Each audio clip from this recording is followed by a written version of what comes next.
ఉత్సాహం రావటానికి కూడా కారణం ఏంటంటే 10 ఏళ్ళుగా మనం కష్టపడ్డ తీరు, కేసీఆర్ మనం ఇబ్బంది పెట్టిన తీరు, రేవంత్ రెడ్డి గారు ప్రజల్లో తిరుగుతూ ఉంటే ఈ అవకాశం ఈసారి వస్తుంది, ఇంకొద్దే కష్టపడదాం అన్నటువంటి ఆశతో మీరు కష్టపడ్డారు. కాబట్టే ఆనాడు సీనియర్ నాయకులు ఉన్నటువంటి సిఎల్పి నాయకులు బట్టి విక్రమార్క గారు, నాకు మార్గదర్శకులైనటువంటి ఉత్తమ్ కుమార్ రెడ్డి గారు, పెద్దలు విహెచ్ గారు, షబీర్ అలీ గారు, చాలామంది సీనియర్లు ఈసారి విభేదాలు పక్కన పెట్టి మనం అధికారంలోకి రావాలంటే అందరం కూడా కలిసికట్టుగా పనిచేయాలన్న తపనతో ముందుకెళ్ళినట్టు సందర్భం.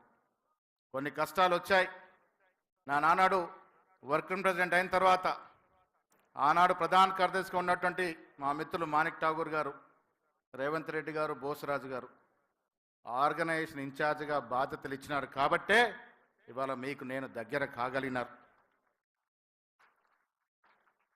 నేను గతంలో ఉత్తమ్ కుమార్ రెడ్డి దగ్గర కూడా ఆర్గనైజేషన్లో పనిచేసినారు, తర్వాత రేవంత్ రెడ్డి గారి దగ్గర పనిచేసినారు. ఇద్దరు విభిన్నంగా కార్యాచరణ చేసేటువంటి అవకాశం. ఉత్తమ్ కుమార్ రెడ్డి గారు ఎంత జాగ్రత్త అంటే రాత్రి వేళ 12, 1 గంట, 2 గంటల దాకా పనిచేసేవారు. ఒక మెసేజ్ కార్యకర్తకు పంపాలి అంటే దాంట్లో స్పెల్లింగ్ మిస్ అయిందని ఒకటికి 4 సార్లు తెప్పించుకొని చూస్తే తప్ప అది ముందుకు పోయేది కాదు. అదొక అలవాటు. అదే రేవంత్ రెడ్డి గారు ఏ సమాచారం పంపినా మీరున్నారన్నా మీరు చేయండి, నేను ప్రజలతో బయట చూసుకుంటాను, గాంధీ భవన్ మీరు చూసుకోండి. ఒక విభిన్నమైనటువంటి వ్యవహార శైలి. ఇద్దరు కూడా నాకు ప్రోత్సాహం ఇచ్చినటువంటి వ్యక్తులు. ఇలా రేవంత్ రెడ్డి గారు పిసిసి అధ్యక్షుడు తర్వాత వర్కింగ్ ప్రెసిడెంట్కి ఇచ్చినటువంటి స్వాతంత్రం, స్వేచ్ఛ, దానివల్లే ఈ కార్యక్రమం ముందు సాగినాయి. నేను చాలా సందర్భంలో చెప్తా ఉంటాను, కాంగ్రెస్లో ప్రజాస్వామిక స్వేచ్ఛ ఎక్కువ.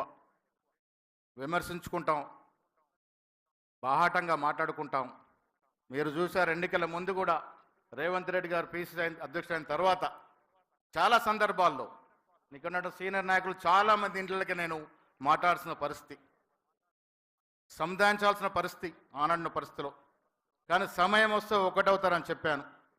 ఇలా ప్రభుత్వంలో వచ్చాక వాళ్ళంతా ఒకటయ్యారు. జాగ్రత్తగా నడుస్తూ ఉంది ప్రభుత్వం. ఇప్పుడు నాకు అవసరం కూడా పడట్లేదు, కానీ కోఆర్డినేట్ చేసే అవసరం. సో కాంగ్రెస్లో ఉన్న గొప్పతనం, ఎంత ప్రజాస్వామిక స్వేచ్ఛ ఉన్నా, ఎన్నిసార్లు కొన్ని సిద్ధాంతపరంగా విమర్శించుకున్నా, సమయం వచ్చినప్పుడు కార్యకర్తల కోసం ఏకమే అలవాటు కాంగ్రెస్ పార్టీలో ప్రతి కార్యకర్తకు ఉంటుంది.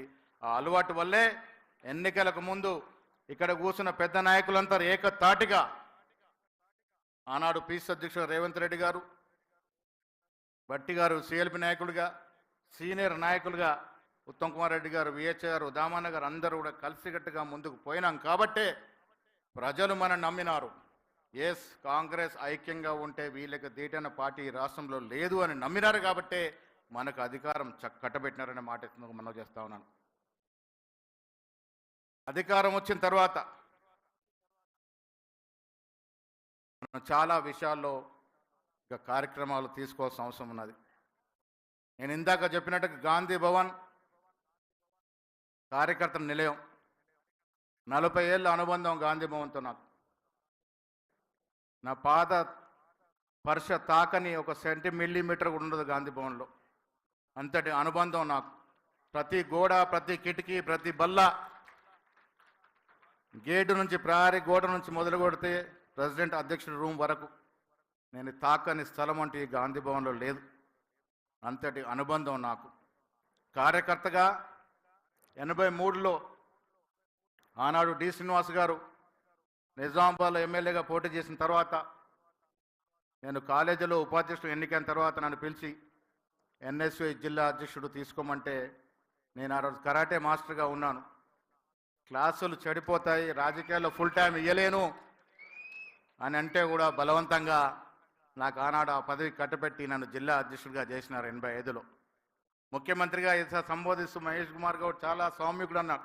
ప్రజాస్వామ్యంగా చాలా స్వామ్యనే, కానీ నేను కరాటేలో బ్లాక్ బెల్ట్ 6th అనే మాట కూడా మీకు గుర్తు చేస్తూ ఉన్నాను. సో రాజకీయాల్లో మొన్న కౌశిక్ రెడ్డి విషయం వచ్చినప్పుడు నేను మాట్లాడాను. ప్రజాస్వామ్యంలో ఉన్న మనకి భాష చాలా అవసరం, మంచి భాష మాట్లాడడం. మొన్న కౌశిక్ రెడ్డి వాడిన భాష వల్లే గాంధీ అనుచరులు రెచ్చిపోయినట్టు సందర్భం. మనం మర్యాదగా మాట్లాడుకుంటే మర్యాద కూడా విమర్శించుకోవచ్చు. నేను ఒకనాడు రోషయ్య గారి స్పీచ్ విన్నాను, చంద్రబాబు గారి మీద మాట్లాడుతూ. ఆ భాషలో తిట్టని తిట్టుంది, కానీ ఒక్కటి కూడా తిట్టనిపించదు మనకి. తిట్టని తిట్టంటూ లేదు ఆ స్పీచ్లో, కానీ ఒకటి కూడా తప్పుపట్టి తిట్టు అనడానికి లేదు. అంత జాగ్రత్తగా మాట్లాడిన సందర్భం. రాజకీయాల్లో వైరు వర్గాలు ఉంటాయి, ఎన్నికలప్పుడు పోటాపోటీలు ఉంటాయి, కానీ మన రాజసీమ కాదు.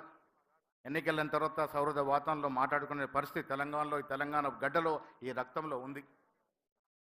భాష అనేది 2014 తర్వాత, ముఖ్యంగా కేసీఆర్ గారు ముఖ్యమైన తర్వాత చెడిపోయింది. నిజంగా కూడా ప్రజలు దానికే అలవాటు పడ్డారు. పిసిసి అధ్యక్షుడిగా రేవంత్ రెడ్డి ఉన్నప్పుడు మనం కొంత సౌమ్యంగా ఉంటే బాగుంటుందేమన్నప్పుడు, లేదన్నా దెబ్బకు దెబ్బ మాట్లాడాలంటే అదే భాష మాట్లాడాలి అన్నటువంటి మాట రేవంత్ రెడ్డి గారు ఆ భాష ఎంచుకున్నారు. కాబట్టే ఇవాళ ధీటుకు ధీటుగా జవాబు చెప్పగలిగినాం, మనం అధికారంలోకి రాగలిగినాం. కేసీఆర్ గారికి సోనియా గాంధీ గారు అవకాశం ఇచ్చినారు. తెలంగాణ సోనియా గాంధీ గారు లేకుండా తెలంగాణ వచ్చేదే కాదు, కేసీఆర్ గారు ముఖ్యమంత్రి అయ్యేదే కాదు. కాంగ్రెస్ పార్టీలో ఉన్నటువంటి మహత్వం, ఆనాడు తెలంగాణ ప్రజల యొక్క ఆకాంక్షలు గుర్తించి సోనియా గాంధీ గారు తెలంగాణ ఇచ్చినారు. ఇవాళ కార్యకర్తగా నేను 40 ఏళ్ళ జీవితంలో ఎన్నో అడుగుదొడుగులు. ఇన్నేళ్ళకి సోనియా గాంధీ గారు, మల్లికార్జున ఖర్గే గారు, రాహుల్ గాంధీ గారు, ప్రియాంక గాంధీ గారు, కేసీ వేణుగోపాల్ గారు నన్ను అధ్యక్షుడు చేసినారంటే, కార్యకర్త భగవద్గీతలో శ్రీకృష్ణుడు ఒక మాట అంటాడు, నీ పని నువ్వు అంతర్గత శుద్ధితో చేసుకుంటూ ఉండు, ఫలితం దానంతట అదే నీ చెంతకు చేరుతుంది అని. నిజంగా కూడా నేను ఎప్పుడు పిసిసి అధ్యక్షుడు అవుతానని అనుకోలేదు. రేవంత్ రెడ్డి గారు పదే పదే అంటూ ఉంటారు, జాగ్రత్తగా చేయన్న, నా తర్వాత పార్టీని నడపాల్సి వస్తుందని. నేను ఊరికే అంటా ఉన్నారులే అనుకునేవాడిని. కానీ నా స్థాయికి పిసిసి అధ్యక్షుడు అవుతానని ఏనాడు కూడా ఊహించలేదు. శామ్ పిట్రోడా గారు మొన్న అమెరికా నుంచి ఫోన్ చేసినారు, నన్ను అభినందిస్తూ రాహుల్ గాంధీ గారితో ఆయనకు సాన్నిధ్యంలో 1 గంట సేపు మాట్లాడుకుంటున్నప్పుడు, పిసిసి విషయంలో you have taken a right decision, you have appointed A young energetic hard working guy. Petroda ji, I didn't understand.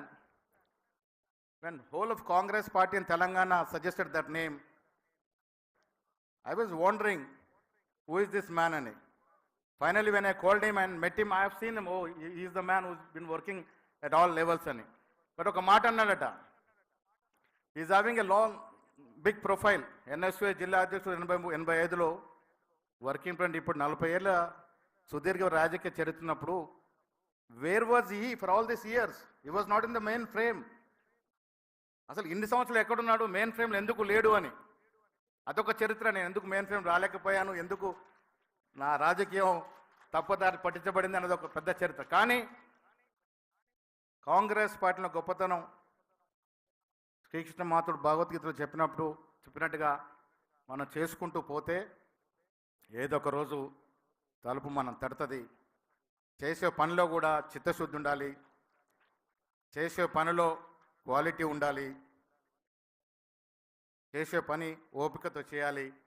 అందుకే ఆనాడు ఉత్తమ్ కుమార్ రెడ్డి అయినా, ఇవాళ రేవంత్ రెడ్డి గారైనా మనస్ఫూర్తిగా మనకు నమ్మి అవకాశం ఇచ్చారు. రాజకీయాల్లో గుర్తుపెట్టుకోండి, ఎవరు ఒప్పుకున్న ఒక్కొక్కపైన మనం ఎంత పనిమంతులమైనా, ఎంత పని చేద్దాం అనుకున్నా, చేసే అవకాశం ఇచ్చేవాడు కూడా ఉండాలి. ఆ అవకాశం వస్తేనే మనం మన యొక్క పనితనాన్ని నిరూపించుకునే అవకాశం దొరుకుద్ది. అలా ఉత్తమ్ కుమార్ రెడ్డి ఆనాడు కానీ, ఇవాళ రేవంత్ రెడ్డి గారు కానీ మనస్ఫూర్తిగా అవకాశం ఇచ్చినారు కాబట్టే, ఆ వెసులుబాటు ఇచ్చినారు కాబట్టే మనం మన పని చక్కగా చేసుకుంటూ పోగలిగినాం. మీ అందరికి కూడా దగ్గర కాగలిగినాం. ఎన్ఎస్యుఐలో నేనాడు ఇవాళ సుధాకర్ రెడ్డి గారు మా పొంగులేటి గారి కజిన్ రాష్ట్ర అధ్యక్షుడిగా ఉన్నారు. మా సుదర్శన్ రెడ్డి గారికి బాగా తెలుసు. నిజామాబాద్లో డి శ్రీనివాస్ గారు ఆనాడు సీనియర్ నాయకులు.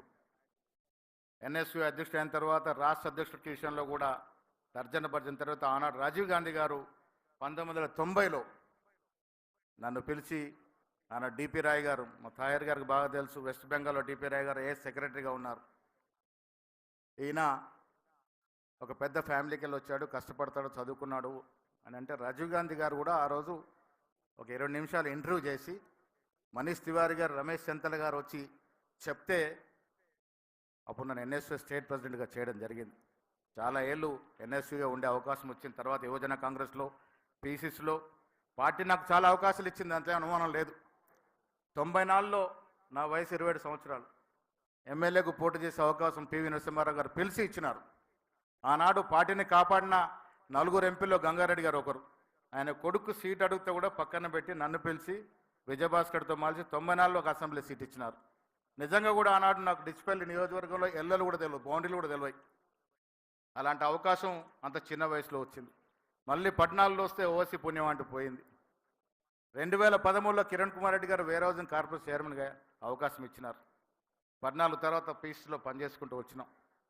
రాజకీయాల్లో అనేది ఒక సామెత ఉంది. మా పొన్నం ప్రభాకర్ గారు బాగా చెప్తారు. అది 99% కష్టపడే అలవాటు తెలిసి పనితీరున్నా 1% అదృష్టం అనేది తాతివ్వాలి. అది ఇచ్చినప్పుడే ఏదైనా వస్తుంది, లేకుంటే నోటి దాకా వచ్చి పోతుంది. ఎమ్మెల్సీ విషయంలో మీరు చూశారు, నాకు రాదని అనుకున్నాను.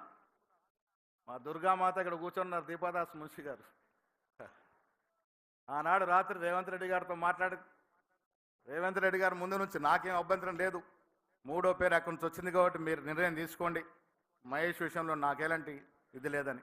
పొద్దున్నే ఉత్తమ్ కుమార్ రెడ్డి గారు, పొన్నం ప్రభాకర్ గారు, వీళ్ళంతా కూడా దీపాదాస్ మున్షి గారితో మాట్లాడడం. సో రాజకీయాల్లో నేను ఎందుకు చెప్తాను అంటే నోటి దాకా వచ్చి పోయిన సందర్భాలు కూడా చాలా ఉంటాయి. కానీ ఎప్పుడు కూడా చలించలే, వెనక్కి పోలే. నేను వర్కింగ్ ప్రెసిడెంట్ ఆర్గనైజేషన్ రోజున నేను ఎప్పుడు కూడా అధ్యక్షుడు అనుకోలే. ఒక చిన్న ఉదాహరణ చెప్తాను. నేను 88లో సుధాకర్ రెడ్డి గారు రాష్ట్ర అధ్యక్షుడినప్పుడు నేను స్టేట్ జనరల్ సెక్రటరీ. గాంధీ భవన్కి అప్పుడప్పుడే వస్తూ ఉన్నాం, కొత్తగా మెట్లెక్కుతూ ఉన్నాం. ఆ వరండాలో నడుస్తూ ఉంటే ఆనాడు చెన్నారెడ్డి గారు పీసీ ప్రెసిడెంట్, మండల్ వెంకటకృష్ణారావు 65 ఏళ్ళు, ఆయన ఒక ప్రధాన కార్యదర్శి. సింగం బస్పునే గారు 70 ఏళ్ళు, ఆయన ఒక ప్రధాన కార్యదర్శి. కోట పుణ్య గారు ఎక్స్ఎంపీ, ఆయన ఒక 65-70 ఏళ్ళు. ప్రకాష్ రెడ్డి గారిని ఒక రూమ్లో, ఇప్పుడు పిఎస్సి మా షబీర్ అలీ గారు కూర్చునే రూమ్లో కూర్చునేవారు. నల్లటి గడ్డంతో యంగ్ మ్యాన్, అప్పుడు ఆయన 30, 32, 33 ఏళ్ళు ఉంటాయి. సో కుమార్ రావు గారు లాంటి అడిగాం, ఏంది ఇంత చిన్న వయసులో ప్రధాన కార్యదర్శి కలిగినారు, ఏ విధంగా సాధ్యమైందని. ఆయన విజయభాస్కర్ రెడ్డి గారు మనిషి, ఆయన ఒకటే పేరు చెప్తాడు ఎప్పుడు చెప్పిన పీసీసీలో, అందుకే ఆయన ప్రధాన కార్యదర్శి పదవి ఇచ్చారని. నేను మా జిల్లా నాయకులతో అన్నాను, ఏదో ఒక రోజు అదృష్టం ఉంటే మనం కూడా రాష్ట్రానికి ప్రధాన కార్యదర్శి కావాలి, ఈ సీట్లో కూర్చోవాలి అని దేవుడి సాక్షికి చెప్తా ఉన్నాను. ఆనాడు మా మిత్రులతో అన్నాను, ప్రకాష్ రెడ్డి లాగా ఏదో ఒక రోజు ప్రధాన కార్యదర్శి పదవి రావాలి, పీసీసీకి ఈ సీట్లో కూర్చోవాలనుకున్నాను. దేవుడు దయదలిసి మీ అందరి దయవాలి ఇలా రాష్ట్ర అధ్యక్షుడిగా కాగలిగినాను. మళ్ళీ చెప్తా ఉన్నాను, కాంగ్రెస్ పార్టీ ఎంత గొప్పదంటే, ఒక కార్యకర్తకి న్యాయం జరగాలంటే అందులో వెనుకబడ్డ తరగతిలో ఒక మారుమూల గ్రామం రహత్ నగర్ అని, బేచిరా గ్రామం అంటారు మాది.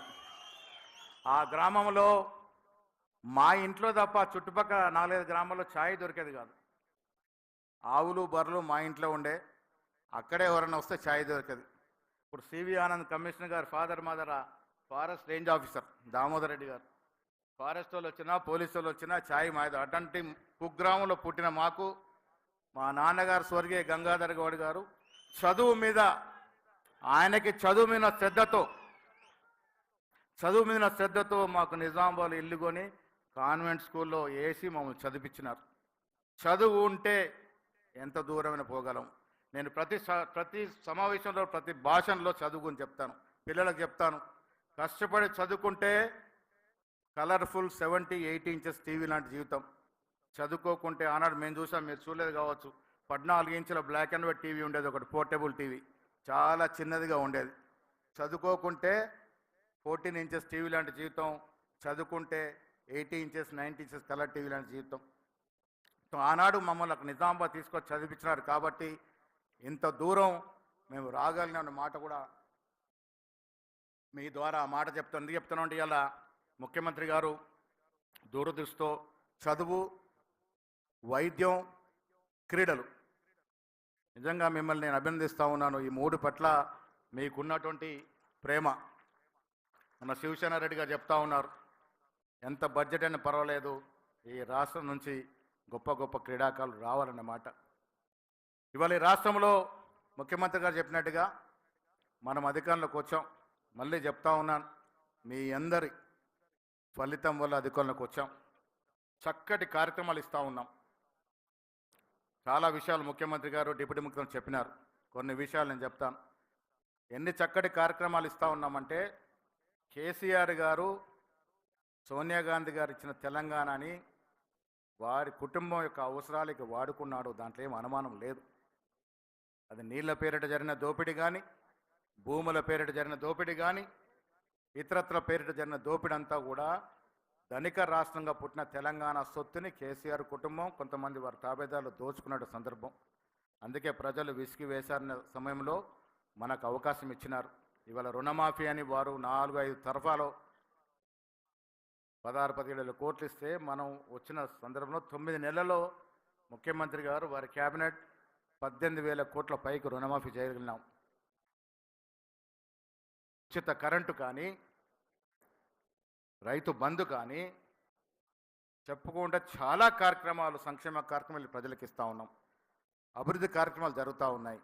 అయినా ప్రజలు ఆలోచిస్తున్న తరుణంలో, ప్రతిపక్షాల వాళ్ళు మన బద్నాం చేసిన తరుణంలో నా కర్తవ్యం పిసిసి అధ్యక్షుడిగా మీ అందరికీ ఈ దశ దిశ నేను ఇస్తూ ఉన్నాను. గ్రామాలకు వెళ్ళాలి.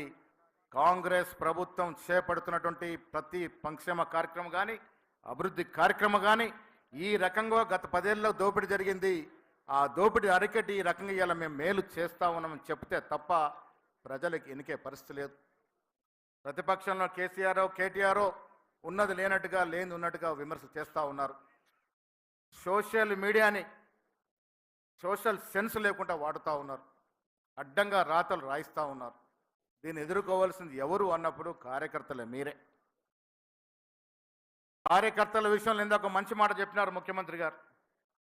ఆయన ముఖ్యమంత్రి అయిన తర్వాత మేము రోజు కారులో పోతా ఉన్నాం.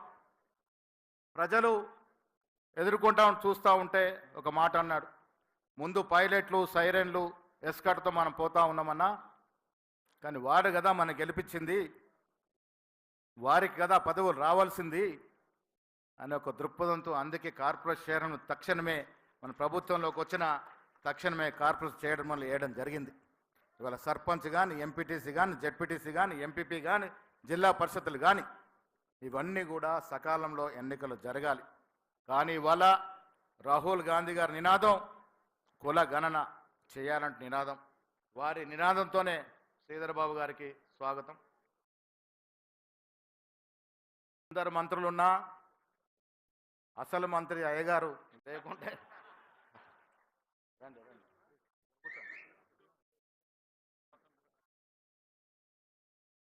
మంత్రివర్గం పరిపూర్ణమైంది. వారు ఒకరే రాలేదు. ఇప్పుడు వారు రాకతో పరిపూర్ణమైన మంత్రివర్గం ఇవాళ ఇక్కడికి వచ్చింది. ఇవాళ ప్రభుత్వం ఇస్తున్నటువంటి కార్యక్రమాలు ప్రజలకు చేరువేయడంలో మనం ముందుండాలి. నేను పిసిసి అధ్యక్షుడిగా ఏ భేషజాలు లేవు నాకు. టీవీలో అడిగారు, ఏంది మీరు ఒక పవర్ సెంటర్ అని. నేను పవరు ఉండదు, సెంటరు ఉండదు. కాంగ్రెస్ పార్టీలో పవర్ సెంటర్ ఒకరే, రాహుల్ గాంధీ గారు. రేవంత్ రెడ్డి గారు ముఖ్యమంత్రి, వయసులో మాకన్నా చిన్నవాడైనా పెద్దన్న పాత్రలో ఉన్నాడు.